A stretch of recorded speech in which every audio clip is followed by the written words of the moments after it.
What's going on YouTube? It's your man Mr. Lux, aka the Married Gamer, and I'm back, baby, with these MLB The Show 17 player locks that you guys like to see.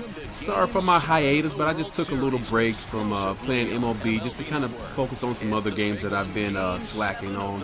But I'm back, ready to get my grind back on for you guys and keep the requests coming for the player locks that you would like to see.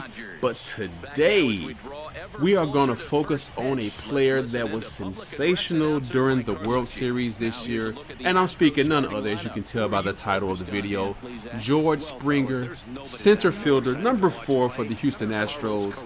The guy was amazing in this year's postseason as a whole, but specifically in the World Series, we're talking about out of 29 at-bats, he had 11 hits, 3 doubles, 29 total bases, 5 home runs, 7 RBIs. I mean, the guy was just on fire, and with a batting average of 379. So he was not playing around in this year's World Series. So we're going to give him some love in this player lock today, and we're going to give you an example of what he was doing in the World Series, hopefully here. As the Astros is top of the first 0-0 score, 2 balls, 1 strike. Singer's ready, he's dialed in, here comes the pitch. And there it is, baby. Scoops that bad boy. Ball physics. The ball is just floating out there, and there's no doubt that that was going to be a home run. So Springer puts the Astros on the board with the solo home run. And he's picking up where he left off in real life, as you can tell.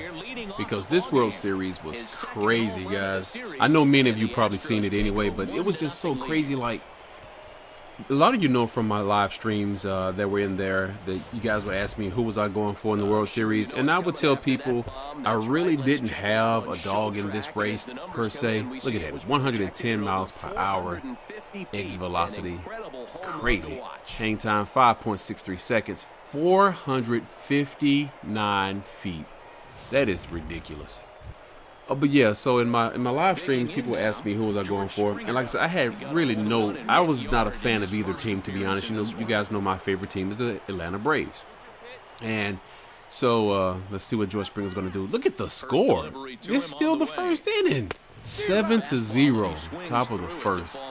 Springer makes a big hack at it, misses, so it's no balls, 1 strike. Let's see what's going to happen here. Good eye, good eye. So anyway, I said, you know what, when I was younger, I was trying to find a reason to root for one team over the other, and I really couldn't come up with anything because I said I have no allegiance between either. Oh, look at this, drop. Ah, man, I thought that was going to drop right down in front of the center field. What was that, Chris Taylor out there? But anyway, so back to my story. So I was just trying to think, and I remember when I was younger, I used to have a starter coat, and there was a Los Angeles Dodgers. My aunt had got it for me, and this is like back in what, the late 80s, I guess. Yeah, late 80s, something like that. And so I was like, you know what, just because of that, I'll just root for the Dodgers to win. You know, no other reason but for that. And so, you know, as I started watching the World Series, and I told the guys in my live stream, I was like, this World Series, given how good these teams were during the regular season, this is going to go 7 games. It's going to be back and forth.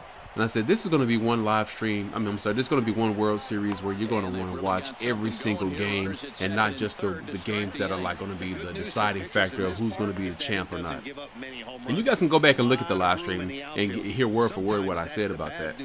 But I was like, because they were just so evenly matched with talent-wise. So as I started watching the games, and I was like, you know, each team was coming back. Like, they get down, then they'll come back. They'll get runners on base, or they hit a home run at a crucial moment. They'll come back. But I just really like the energy that the Astros played with. Like, the Dodgers, they were good, but it's just like they had a different type of energy. Like, they weren't as pumped as the Astros were. They were excited. I mean, Jock Peterson, he was all pumped up, and so was Chris Taylor.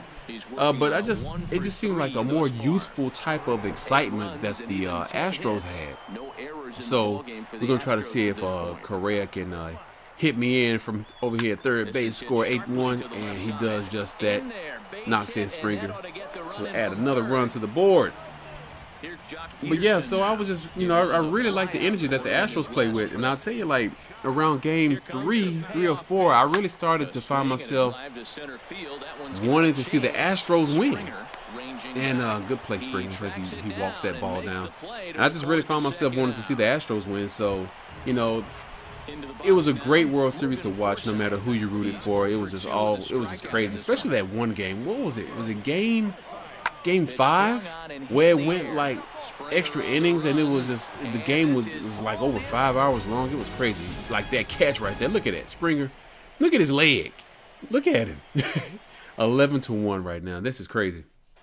But yeah, it was a really good World Series to watch. It was so fun, and you know, I was glad that I actually sat down and watched each game, because, you know, you pretty much know every player on each team. They become household names.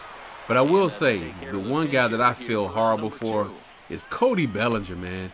That guy had a struggle like none other in this World Series. I don't know how many strikeouts he has, but I think he had like, I don't know. Let me look this up real quick and see how many strikeouts he had.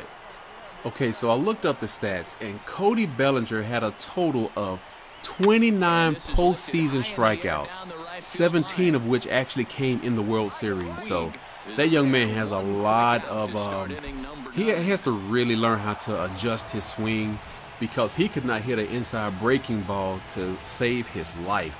So, I mean, he really struggled against those right-handed pitchers. But one team that is not struggling is the Houston Astros with the World Series win. And they deserved it. They played with a lot of heart and a lot of energy, and just with a lot of passion. And that's what I liked mostly about them. So there we go. Congratulations to the champion, Houston Astros, the world champions. So I want to thank you guys for watching the video. I'm back, baby. It's Mr. Lux, aka the Married Gamer. Don't forget to leave down in the comments any player locks you would like to see me do. Doesn't have to be current players. It could be legends from the past, because you know I got them. Anyway, I'm Mr. Lux, aka the Married Gamer. Glad to be back, guys. Peace.